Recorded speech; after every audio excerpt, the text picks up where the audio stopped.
I should have spun up a market around Kamala going on Call Her Daddy. Malware is a non-technical look at the tech news of the week. This is a podcast where we learn together about everything from crypto to AI to whatever comes next in tech. I'm Natasha Hoskins. I'm Dina Burke. And this is Boys Club. Wait, is it just Boys Club? It's just Boys Club. The Boys Club podcast? No. Just Boys Club. This is Malware. Mm-hmm. This is serious tech news by unserious people. Mm-hmm. Is that the line? We're trying it out. Great. And we talk about what's happening in crypto and AI and emerging tech. And we do it in layman's terms. We do it in an approachable, fun, entertainment first way. So tell your friends, tell your wife, tell your kids. And we have a few stories that we're going to cover today. What are we talking about today? Okay, so today we're going to be talking about Bitcoin price. It flirted with its all-time high, didn't quite get there, but want to talk about some of the reasons why it's pumping right now. Okay, cool. Also get a vibe check on ETH, Ethereum. Down bad. Not quite in the same position. So we're going to talk a little bit about crypto prices, which is something that we rarely do, but it feels appropriate to do this week given it kind of ties into the election and it's like hitting a couple other buckets of stories that we do like to think about. So we're going to talk about that and then going to talk about PolyMarket wash trading allegations. Oh. So that's a juicy story. And then we are going to touch on Apple's Apple Intelligence update and how that is causing chaos abound. Great. I'm excited. Let's get into it. Let's go. I have little anecdotes for all these stories. Well, I'm the personality hires on this podcast. So you better come prepared. Okay, so the first one is Bitcoin all-time high. Bitcoin all-time high, yeah. Flirts with all-time high. Yeah. I have been tweeting some very funny tweets in my opinion, and I'm being shadow banned. Mm-hmm. I must be because they're not getting any engagement whatsoever. Okay. And I really love the format. Anxiety is so stupid. Like, and then you say whatever it is that you're anxious about. So like the original one was anxiety is so stupid. Like, what if something happens? Which is funny. Like anxiety is so stupid. Sitting here, like, what if something happens? Yep. Yeah, she's laughing. She loves it. I love it. It's a little bit of a thinker. There's a cerebral load. And I tweeted the other day, having anxiety is so stupid. Like, what if this is the last all-time high? ATH. Which I think is a great tweet. Mm-hmm. And also like baiting to a crypto audience, which Yep.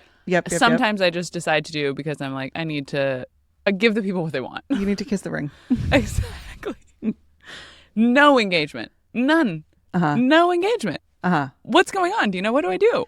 Well, I think that Elon Musk wants you to pay for a subscription That's so to embarrassing. his product. I don't know. I'm too ashamed. I think that's what people are saying. I might do it. But like, why? Why am I doing it? The money is a business expense. It's a business expense. Great. No, it's like, why do I need that validation? The likes on my tweets? Oh, you're not going to do it. I don't know. I'm saying like I'm trying to have some self-reflection about whether or not I should do it. Mm-hmm. Anyway, yeah. It doesn't matter. I see. So Right. Bitcoin almost hit an all-time high. Right. That's a deeper question. Why do you need that? It's a Why do deeper you need those question. likes? Yeah.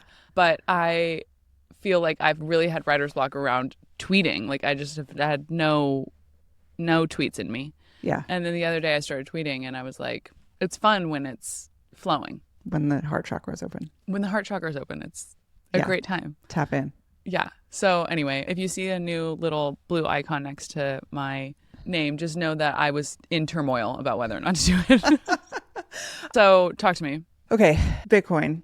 In this week's newsletter, I gave Bitcoin she, her pronouns. And that oh my gosh. Your newsletter get this some week more discussion. was incredible. It was incredible. The reason why it didn't get more play is because Wet and Ready took over. That took over the timeline for me. So you can't have two bangers back to back like that and expect both to be acknowledged. Thank you. That's the lesson. I appreciate that. Bitcoin almost hit its all-time high. In doing some research for the story, what I'm most present to is how there's no consensus on what the all-time high number is, weirdly. Okay. You would think there would be one number. How is that not? Wait, what? It's not very different. It's somewhere around 73,737 or 7,300, 500. There's a $200 range, but Okay. I was like, I'll get a cold, crisp Yeah. number. Isn't that the whole fucking point of the blockchain? Totally. But I think it's like, yeah, things trade at slightly different prices and there's like a little bit of a spread and some chart gets it here, some chart gets it there. So regardless, we were about $200 off from our all-time high. Okay. According to CoinGecko's numbers.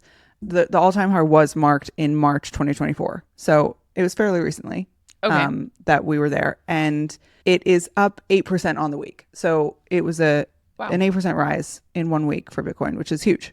Cool. Now, the speculation as to why, two things. One, it seems to be retail driven. Okay. Retail investors. We love that. Regular Joes, you and me. And it seems to be around a Trump victory in anticipation of a Trump victory. So a bit of a mixed bag here. A little bit of a mixed bag, yeah. So there was a JP analyst report that came out earlier this week that was basically saying like a Trump victory will increase the Bitcoin price in the short term. And so that, I mean, that may very well be true. And so that could be what is running the numbers up. Have you voted yet? I have not. No, I like the feeling of the day. I like to participate in a collective moment. Yeah. Cool. What about you? Great. I haven't voted yet, but I plan to do early voting. I don't need the collective moment. I actually don't love. I don't want to be in community with people, with my neighbors. At all. There was a moment in my sauna last night where I sat down and they were like, okay, there's a class beginning.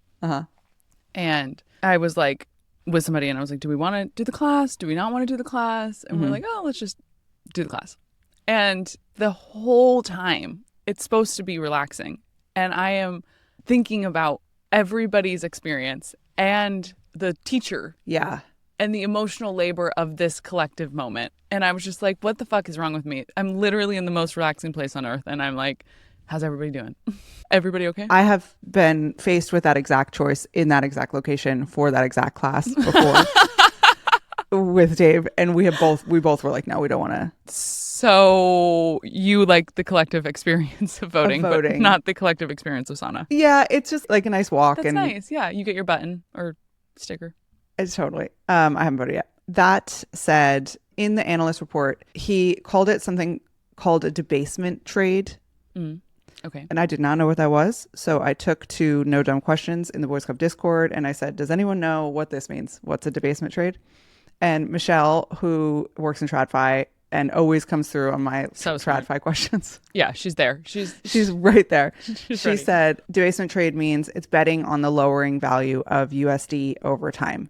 So it's kind of this idea ties into the bigger idea around de-dollarization and oh wow, okay, and inflation and stuff like that. So not exactly an optimistic trade, but that is part of the speculation of what's going on with the Bitcoin price right now. Okay. I will say that like the vibe doesn't seem to match the price high. The vibe does not.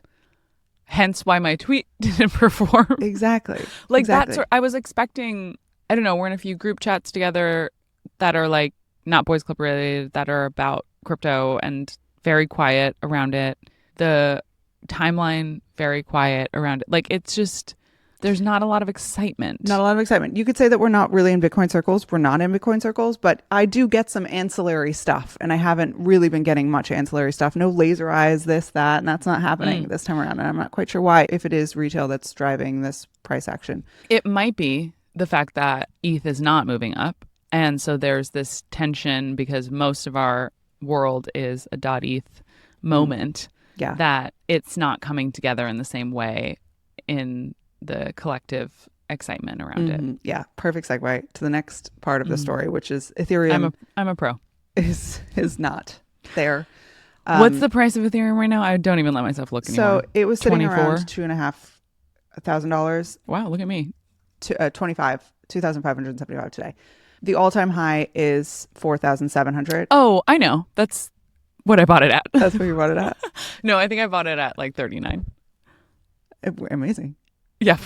Incredible. Doing so good. So the ETH story is not quite as compelling. I will say that it is up 15% in the last 20 days. Honestly, that's more depressing. I didn't realize it was down that bad. Yeah, it's not. And okay, and the general vibes around Ethereum right now are bad, atrocious. I want to talk about that, but I do want to say that part of I don't know if this is true or not, but there's the chat around some of the price stuff for sure has to do with like the L2s, and we can talk about that, and just general ETH versus Solana stuff that's happening right now. But also Vitalik, which is, this is a nice story, but people were talking about it related to the price. Vitalik sold, or effectively sold 400 ETH, which is about $1 million, to donate it to 4 Ukrainian humanitarian nonprofits. Oh, wow. But because people track his wallet so closely, there's like FUD that comes up whenever he moves ETH out of his wallet. Man, people are like, you're selling, you don't believe in the, people get all uptight about it. Yeah. And even though it was for these these like incredible humanitarian aid things, people were still being assholes about it. You hate to see it. You really do. Yeah. You really do hate to see it. So I saw you take to the Discord also for understanding why people are so down on Ethereum right now. And well, why don't you explain why? And then I'm going to ask some dumb questions about it. So a few of the ones that are like getting headlines are the L2 explosion is extractive on Ethereum value.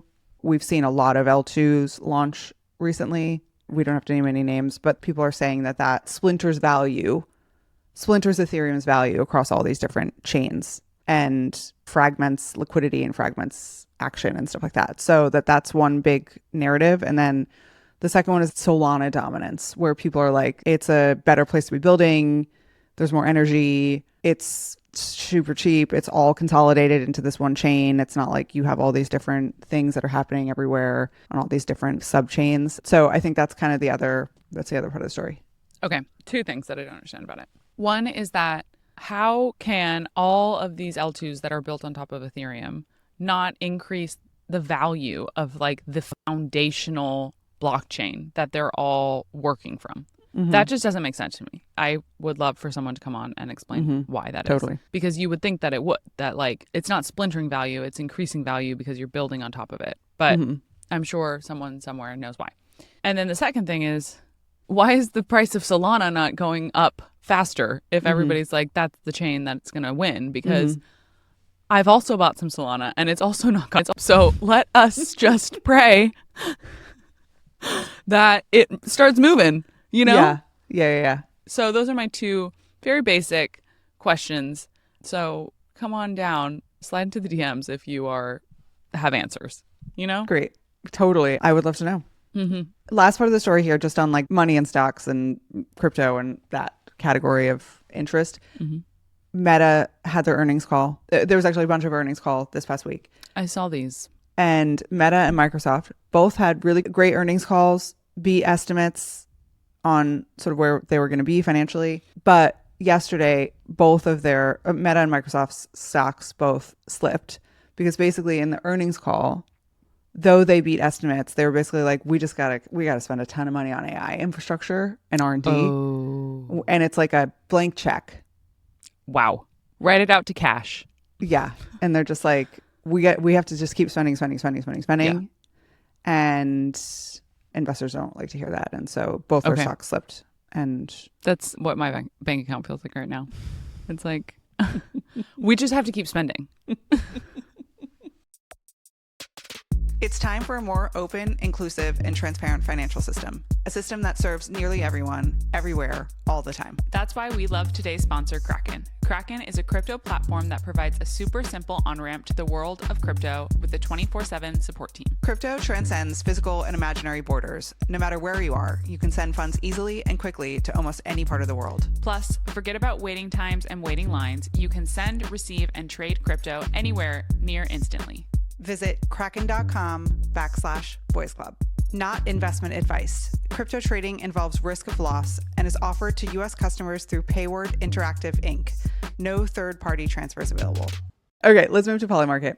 Great. PolyMarket, prediction market. Okay, here's my anecdotal story about this. Okay. Shane, the CEO. The CEO, the founder. Yep.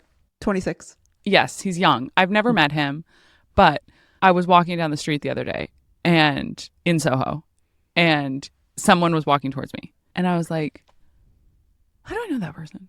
And I was like, I know that person.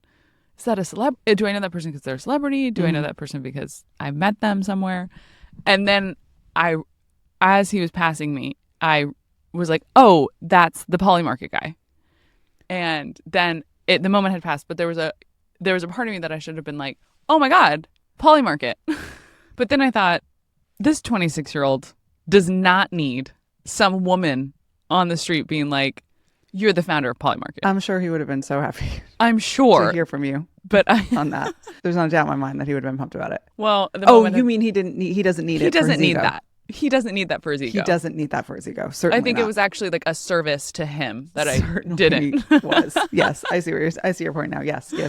Anyway, that's my story about PolyMarket. My story about PolyMarket is that Boys Club Discord friends will know that I put a bet on months ago. I put a bet that Trump would go on Joe Rogan, and the odds at the time of me placing that bet on PolyMarket were really in my favor. I think it was like 20% or something that he was not going to go on. And so I put, I don't know, $50 on that, $40 on that. And Trump goes on Joe Rogan. I win $150. Nice. And so I had $200 in my PolyMarket account, basically. And she's a trader. I'm a trader. I was so happy. Honestly, that's like the only thing I've ever won. Of course. All it takes is a little bit of conviction when everyone else is telling you no. Totally. And I'm like, no, yes, I believe that he's going to go on Joe Rogan. I should have spun up a market around Kamala going on Call Her Daddy. Yeah, if I had the idea. Anyway, continue. I parlayed that winning. I don't know if that's what parlay means. Is that what parlay means? Do you know? It's not. It's not. That's inaccurate. But that's okay. We can. I parlayed that winning into. No. I put that winning There you go. into.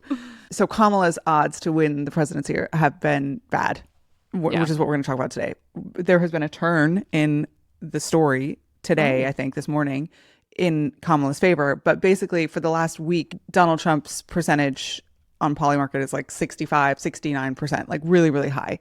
Yeah. And so if you think there's a chance that Kamala will win, this was the week to put in your bet. I put in $200. If she does win, I get $600. Wow. Okay. So also, you're like, I have many incentives for this woman to win. There's $400 on the line for Tina. I have $400 on the line, Kamala. Do it for me. But it's interesting that today it slipped. Donald Trump's at 62%. She's at 38%. I do think it has to do with the Epstein story that just came out that we're not going to talk about here. But I almost tweeted and then I thought better of it. But if Kamala Harris texts me one more time, I'm going to vote for Donald Trump. That woman needs to get off my dick. I'm like, I'm done. I'm voting for you. Yeah. Let it go, babe. Yeah. It's too much. I'm surprised she's texting you that much in New York State. Constant. It's for primarily donation based. I see. Stuff. I see. She's like, you've done it $10. once. Do it before. And I'm just unsubscribe. Yeah. I did hear that a good deal of donations come in in the last week or something like that. There's some outsized based thing. on how they're direct marketing, I can imagine so.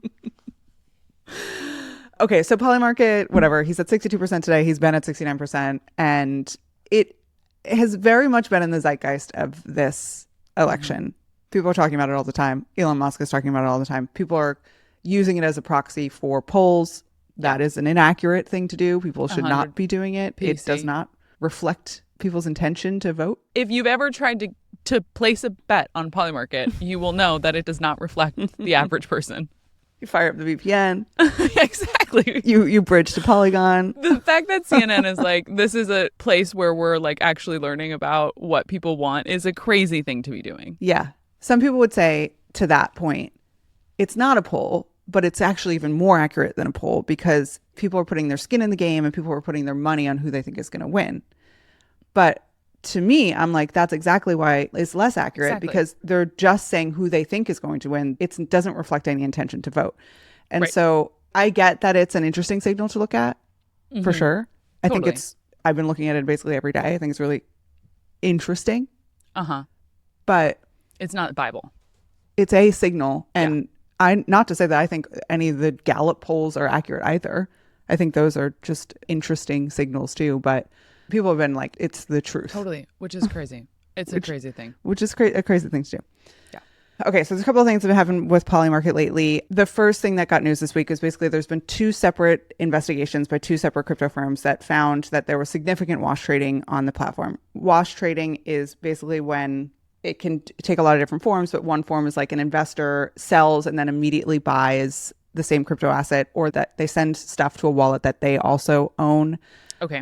Like you send an NFT from one wallet that you own to another, or like you buy something on OpenSea from a wallet that you also control. So it's just moving around to the same wallets, basically, the money. There's no exchange really of value, but it does drive the volume up. And some people look at volume as a signal for where and how to place trades. And is the speculation that they internally are doing that? No. Oh. Okay. No. It's just happening on PolyMarket.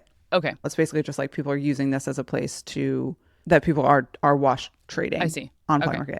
The speculation as to why is because there has been rumors that there will be a PolyMarket token at some point, and some of these retroactive airdrops are based on activity. Mm-hmm. And so if you have like a ton of activity on PolyMarket or somewhere else where there is a retroactive token drop, the thinking and the hope is that you would get a higher percentage of the tokens. Yeah. Because you're seen as like a heavy user. So there's people who are saying that wash trading is happening because of that. And there's also no fees to trade on PolyMarket. So it makes it really easy to do that type of stuff. Okay. And also you can certainly inflate volume, which can help create a narrative that you want to create. But I actually don't know that you can move the price. Okay. That's an important part of the counter to this story, which Aubrey Strobel wrote a great article and a long thread, which basically like counters some of the more damning parts of this investigation. It's on the blockchain, so we can see it, and that's crazy and cool, and something that you can't see with the online bookmakers, traditional betting places that are also taking bets for the presidential election. They're regulated, so you have to hope that they're doing things above the line and in a way that PolyMarket is unregulated. But we can see all the stuff that's happening on PolyMarket. Mm-hmm. And I don't know, that like kind of gets stepped over in the story, but I do think that that's actually a really compelling part of it that makes it really different. One of the firms found that there was up to a third of all the volume is wash trading.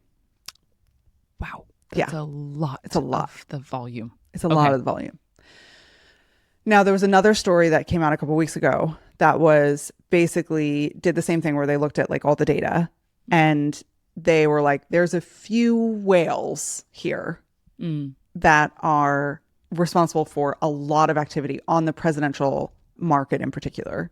Mm-hmm. And they found that there's basically these 4 traders that are accountable for $30 million in bets. And that there's one person, a French national, is the only thing they were able to find about this person that really went hard and long on Trump to win. Okay. And that did affect the odds, but there's nothing manipulative in that. That's just the bet that he placed. And so that did change the odds. $2.7 billion in bets in the presidential election markets. Damn. Yeah.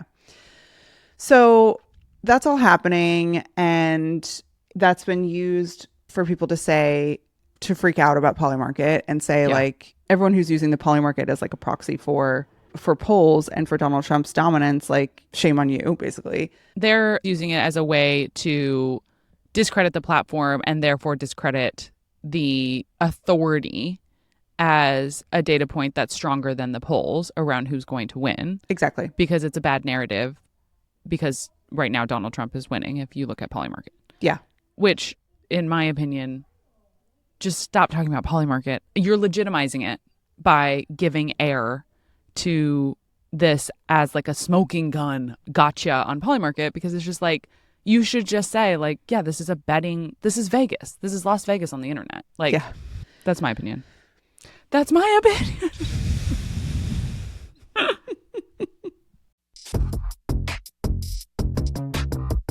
Let's end here with a very quick hit story. A very fun story. Very funny story. Very funny story. So there's a tweet that went viral this week. It goes, my mom, that hike almost killed me.